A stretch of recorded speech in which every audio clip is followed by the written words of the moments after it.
আসসালামু আলাইকুম রহমতুল্লাহি ওবরকাতুহু। সম্মানিত দর্শক, পাকিস্তানকে কি আমেরিকা তালাক দিল? অর্থাৎ আমেরিকা কি পাকিস্তানের হাত ছেড়ে দিল? পাকিস্তান একাকী হয়ে গেল? হঠাৎ করে যেভাবে পাকিস্তান এবং আমেরিকার মধ্যে যুদ্ধের দামামা বেজে উঠছে, অস্বাভাবিক একটি ঘটনা। যেভাবে পাকিস্তানের পরমাণু বোমা এবং তাদের যে পরমাণু যে সকল উপকরণ রয়েছে, ইউরেনিয়াম, এটিকে আমেরিকা মনে করছে পৃথিবীর জন্য এবং তাদের অর্থাৎ আমেরিকার জন্য হুমকি।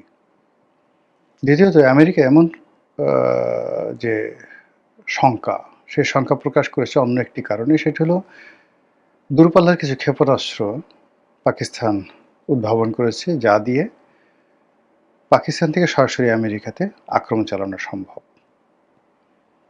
তো এই কারণের বাইরে অন্য আরও অসংখ্য কতগুলো কারণ রয়েছে, সেই কারণগুলো নিয়ে আলোচনা করব। তার আগে বলে নেই যে আমেরিকার সঙ্গে পাকিস্তানের যে সম্পর্ক, এটি পরীক্ষিত, দীর্ঘদিনের। পাকিস্তান সৃষ্টি হওয়ার পর থেকে যারাই ক্ষমতায় এসেছেন, তাদের সঙ্গে আমেরিকার একটি অবিচ্ছেদ্য সম্পর্ক। অন্যদিকে চীনের সঙ্গে পাকিস্তানের একেবারে হাড্ডাহাড্ডি সম্পর্ক থাকার পরেও আমেরিকার সঙ্গে পাকিস্তানের সম্পর্ক কখনোই নষ্ট হয়নি এবং বিভিন্ন কারণে সামরিক প্রয়োজনে আমেরিকা অকৃপণ হস্তে পাকিস্তানকে দিয়েছে। আর আমেরিকার সঙ্গে পাকিস্তানের এই বন্ধুত্ব রক্ষা করতে গিয়ে পাকিস্তানের বহু সর্বনাশ হয়েছে। তাদের দেশটি একটি উগ্রবাদী জঙ্গি রাষ্ট্র হিসেবে পরিণত হয়েছে। আমেরিকার দাবিদারি করতে গিয়ে তাদের অর্থনীতির যে মেরুদণ্ড, সেটা ভেঙে গিয়েছে। 50-এর দশকে, 60-এর দশকে এশিয়ার মধ্যে সবচাইতে ধনী রাষ্ট্র ছিল পাকিস্তান। এমনকি জাপান, চীন, মানে পাকিস্তানের জিডিপির কাছে কেউ ছিলই না। পাকিস্তান সিভিল সার্ভিসে যারা চাকরি করতেন, তারা যদি ইউরোপ আমেরিকাতে ট্রেনিং দিতে যেতেন, ইউরোপ আমেরিকার লোকজন তাদের পিছিয়ে পিছিয়ে ঘুরতো একটা বার্গারের জন্য। সেই পাকিস্তান এখন রীতিমতো একটি ভিক্ষুক রাষ্ট্র। এই কাজটি হয়েছে মূলত আমেরিকার দাবিদারি করার জন্য। পাকিস্তানের যে ফিউডাল সোসাইটি এবং সেই ফিউডাল সোসাইটির মধ্যে যেভাবে সন্ত্রাস ছড়িয়ে দেওয়া হয়েছে আমেরিকার মদতে, পার্শ্ববর্তী রাষ্ট্র আফগানিস্তানের সঙ্গে তাদের সম্পর্কের অবনতি এবং সেখানে তালেবান সৃষ্টি, সেখানে আল কায়দার সৃষ্টি ইত্যাদি নানা বিষয় পাকিস্তানকে যেভাবে আমেরিকা ব্যবহার করেছে, এতে করে পুরো পাকিস্তানের সামাজিক, অর্থনৈতিক, রাজনৈতিক সব কিছু ভেঙে চুরে তছনছ হয়ে গেছে। জনাব ইমরান খান, তিনি আমেরিকার সাহায্য নিয়েই মূলত পাকিস্তানের ক্ষমতায় এসেছিলেন। কিন্তু ক্ষমতায় আসার পর তিনি অতিরিক্ত দেশাত্মবোধ এবং অতিরিক্ত দেশপ্রেম দ্বারা উদ্বুদ্ধ হয়ে পাকিস্তানকে একটি ব্যালেন্সিং কান্ট্রি তৈরি করার জন্য অনেকগুলো দেশের সঙ্গে একটি সম্পর্ক স্থাপন করার চেষ্টা করেছিলেন। তিনি রাশিয়ার সঙ্গে সম্পর্ক স্থাপন করার চেষ্টা করেছেন, বাংলাদেশের সঙ্গে সম্পর্ক স্বাভাবিক করার চেষ্টা করেছেন, ভারতের সঙ্গে দ্বিপাক্ষিক সম্পর্ক ভালো করার চেষ্টা করেছেন, মালয়েশিয়া, তুরস্ক থেকে শুরু করে অন্যান্য মুসলিম দেশগুলোকে নিয়ে তিনি একটি ঐক্যবদ্ধ ওআইসির আদলে আলাদা একটি সংগঠন করার চেষ্টা করেছেন। এর ফলে সেনাবাহিনীর সঙ্গে, পাকিস্তান সেনাবাহিনীর সঙ্গে ইমরান খানের সম্পর্ক খারাপ হয়ে যায়, আর আমেরিকার সঙ্গে সম্পর্ক আরও খারাপ হয়ে যায়। তার প্রেক্ষিতে তিনি ক্ষমতাচ্যুত হন এবং এখন জেলখানাতে তিনি সময় পার করছেন। জেল হবে না ফাঁস হবে, মরবেন না বাঁচবেন, এটা অনিশ্চিত। ইমরান খানের ক্ষমতাচ্যুতির পরে সেখানে শাহবাজ শরীফ একেবারে নাটকীয়ভাবে ক্ষমতা আসে। পাকিস্তান সেনাবাহিনীর মদদে শাহবাজ শরীফ, অর্থাৎ পাকিস্তান যে মুসলিম লীগ, নওয়াজ শরীফের মুসলিম লীগ, তারপর মাওলানা ফজলুর রহমান, যাকে সবাই ডিজেল মাওলানা হিসেবে জানেন, তার রাজনৈতিক দল, যাকে একসময় ইমরান খানের সেকেন্ড হ্যান্ড ছিল, আর বেনজির ভুট্টোর পাকিস্তান পিপলস পার্টি, এই তিনটি দলের সঙ্গে ছিল রীতিমতো দা কুমড়ার সম্পর্ক। কেউ কারোর চেহারা দেখতে পেত না। আমেরিকার চাপে এবং সেনাবাহিনীর চাপে এই ৩টি দল একত্র হয়ে যায়। তারা সবাই মিলে ইমরান খানের বিরুদ্ধে দাঁড়ায় এবং একটি নির্বাচন, অনেকটা সমঝোতার নির্বাচন, অনেকটা সাজানো নির্বাচন, অনেকটা পাতানো নির্বাচন করে, যাকে বলা হয় ম্যাটিকুলাস ডিজাইনের মাধ্যমে, ঠিক বাংলাদেশে যে ধরনের পলিসি বিভিন্ন সময় আমেরিকা এবং ভারত করেছে, ঠিক একই পলিসি নির্বাচনে করে ইমরান খানের দলকে হারানো হয় এবং তারা কোনো মতে একটু সংখ্যাগরিষ্ঠতা নিয়ে সরকার গঠন করে। সরকার গঠন করার পরে একটার পর একটা বিপদ, একটার পর একটা বিপত্তি তাদেরকে অক্টোপাসের মতো আঁকড়ে ধরে আসে এবং তারা কোনো অবস্থাতেই সেই অক্টোপাসের যে কামড়, সেখান থেকে বের হতে পারছেন না।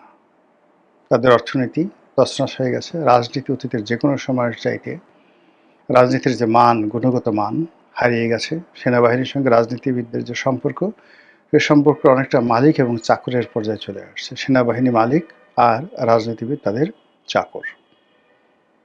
যখন সেনাপ্রধানকে কোথাও ডাকা হয়, আসিফ মনিরকে কোথাও ডাকা হয়, সেখানে প্রধানমন্ত্রী তার সহকারী রূপে বা পিয়ন রূপে সেখানে উপস্থিত হন এবং এই প্রথম নজিরবিহীনভাবে ভারতের যে সেনাপ্রধান, সেই সেনাপ্রধানের উপরে পাকিস্তানের সেনাপ্রধানকেও প্রাধান্য দেওয়ার জন্য আসিফ মনির নিজের মর্যাদা বাড়িয়ে নিয়েছেন। এখন তিনি ফিল্ড মার্শাল আসিফ মনির রূপে নিজেকে প্রতিষ্ঠিত করেছেন এবং পাকিস্তান সেনাবাহিনীতে আইয়ুব খানের পর এত ক্ষমতাধর কোনো সেনাপ্রধান আসেননি। ডোনাল্ড ট্রাম্প তাকে আলাদা দাওয়াত করেছেন। আলাদা দাওয়াত করে তারকে যেভাবে সংবর্ধনা দিয়েছেন, অ্যাজ ইট ইজ মনে হয় যেন পাকিস্তান রাষ্ট্রের ফাউন্ডিং ফাদার তিনি, জাতির পিতা তিনি। অন্যদিকে আসিফ মনিরের সঙ্গে সৌদি আরবের সম্পর্ক অন্যরকম, একেবারে যাকে বলা হয় এতটা দহরম মহরম সম্পর্ক যে সৌদি আরবের জন্য আসিফ মনির জীবন দিবেন, আসিফ মনিরের জন্য সৌদি আরব জীবন দেবেন। এই অবস্থাতে যখন বছর খানেক আগে পাকিস্তানের সঙ্গে আমেরিকার একটা সামরিক চুক্তি হলো, সেই চুক্তিতে আমেরিকা তাদের অস্ত্র ভাণ্ডারের দুর্লভ সব অস্ত্র যেভাবে ভারতকে দমানোর জন্য পাকিস্তানের কাছে বিক্রি করার তারা সিদ্ধান্ত নিল, এতে করে পুরো ভারতবর্ষে আতঙ্ক ছড়িয়ে পড়ল। তো এই অবস্থার পরে আবার আমরা দেখলাম যে ইরান যুদ্ধ শুরু করার আগে পাকিস্তানকে দিয়ে তারা আফগানিস্তান আক্রমণ করালো এবং এই আক্রমণ এখন পর্যন্ত চলছে। পাকিস্তান আমেরিকার অনুগত দাস রূপে, চাকর রূপে, তারা কখনো আমেরিকার কোনো আবদার তারা ফেলেনি। এমনকি এখন ডোনাল্ড ট্রাম্প যেভাবে কান্নাকাটি করছেন হরমুজ প্রণালী রক্ষার জন্য, যেভাবে কান্নাকাটি করছেন ইরানের বিরুদ্ধে বন্ধু পাওয়ার জন্য, সেখানে আসিফ মনিরকে যদি বলা হয় যে যাও তুমি তোমার সৈন্যবাহিনী নিয়ে এখন ইরানে গিয়ে যুদ্ধ করো, আসিফ মনির সঙ্গে সঙ্গে যুদ্ধ করবে এবং ইরান সীমান্তে গোলাবারুদ ছোড়া শুরু করে দেবে। তো এই যেখানে সম্পর্ক, তো সেখানে হঠাৎ করে কেন পাকিস্তানের বিরুদ্ধে আমেরিকা বিষোদ্গার করছে? কেন পাকিস্তানকে আমেরিকা বিশ্বাস করছে না? কেন কথা আসছে যে পাকিস্তান আমেরিকা আক্রমণ করতে পারে বা আমেরিকা পাকিস্তান আক্রমণ করতে পারে, আর আমেরিকা যদি পাকিস্তান আক্রমণ করে তাহলে পাকিস্তান 1 মিনিট দেরি না করে দিল্লি আক্রমণ করে বসবে? কারণটা কি? আমার মতে 3টি কারণ। প্রথম কারণ হলো যে পাকিস্তানের হাতে যে পরমাণু প্রযুক্তি রয়েছে, এই পরমাণু প্রযুক্তি তারা উত্তর কোরিয়াতে এর আগে পাঠিয়েছিল, দিয়েছিল, আপনাদের মনে আছে। এখন সন্দেহ হচ্ছে, আমেরিকার সন্দেহ হচ্ছে যে পাকিস্তান তার এই প্রযুক্তি, পরমাণু প্রযুক্তি এবং তার যে ইউরেনিয়াম, এগুলো চড়া মূল্যে তেলের বিনিময়ে তারা ইরানকে দিয়েছে। আদারওয়াইজ অন্য কোনো কারণ থাকতে পারে না রাতারাতি এইভাবে পাকিস্তানের বিরুদ্ধে যাওয়া। নাম্বার 1। নাম্বার 2 হলো যে এই মুহূর্তে ভারতের সাথে বন্ধুত্ব করার জন্য ডোনাল্ড ট্রাম্প রীতিমতো পাগল হয়ে গেছেন। সেক্ষেত্রে পাকিস্তানের সাথে সম্পর্ক শিথিল করা বা সেই সম্পর্ক একটি শীতল করার পরিবর্তে উষ্ণ করার পরিবর্তে সেই সম্পর্কের মধ্যে বরফ জমিয়ে দেওয়ার জন্য দিল্লির পক্ষ থেকে কোনো চাপ থাকতে পারে, সেটাও হতে পারে। আর থার্ড হলো ইরান আমেরিকা যুদ্ধ এবং পাকিস্তান আফগান যুদ্ধ।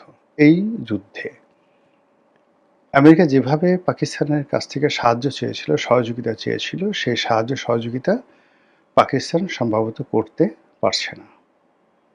এই তিনটি কারণ গেল। এর বাইরে পর্দার আড়ালে যে কারণটি, সেটি হলো বর্তমানে পাকিস্তানের যে অভ্যন্তরীণ সমস্যা যাচ্ছে, সেই অভ্যন্তরীণ সমস্যার ব্যাপারে পাকিস্তান হয়তো অনেকগুলো বিষয় আমেরিকার কাছে চাচ্ছে। অনেকগুলো বিষয় আমেরিকার গ্রিন সিগন্যাল তাদের প্রয়োজন। সেই বিষয়গুলো আমেরিকা তাদেরকে ঝুলাচ্ছে। এই কারণে খুব, যাকে বলা হয়, দ্রুততার সঙ্গে আমেরিকা এবং পাকিস্তানের যে সম্পর্ক, সেই সম্পর্কটি নষ্ট হয়ে গেছে।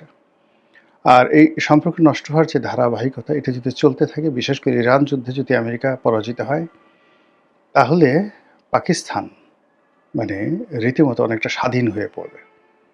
আর পাকিস্তান যদি স্বাধীন হয়ে পড়ে, তাহলে বাংলাদেশের খবর আছে, ভারতের খবর আছে, সব মিলিয়ে।